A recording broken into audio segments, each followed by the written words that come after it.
can you touch on some others that it would be of value for people to, keep an eye on, keep an alertness to? Well, for each person to be more in touch with what their ongoing thinking is on things. In other words, their train of thought. Because that's not a random thing. And so that's one way that we uncover what our belief systems are. And not all belief systems are negative. Some actually support our enlightenment. Not everything is bad. Right. So, but when you find yourself in worry mode, or you find yourself when you think about what your hopes and dreams are, and you tell yourself, no, I can't have that, I'm not ready for that, those kinds of things, then there are clues there about patterns you carry on a DNA level. So that helps you to understand what it is that needs to be cleared. And we were talking a little earlier about that there's almost like a collective energy that isn't necessarily your energy, but somehow you take it on, and it feels like yours, and you make it yours, and it makes you crazy, and you don't know. So why don't you talk to that? I mean, I'm sure you see that a lot, because there's so much. We do.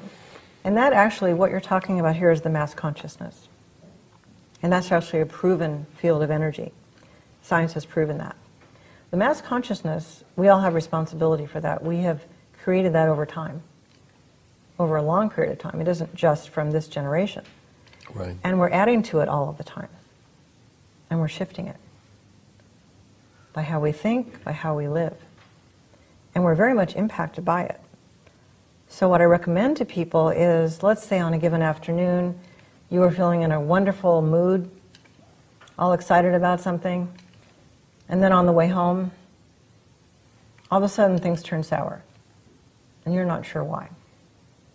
So one thing I recommend people do is really tune into themselves and ask, is what I'm feeling, is this my own energy? Is this something within me?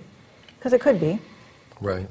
Is this something in my neighbor or someone I care about? Or is this in the mass consciousness?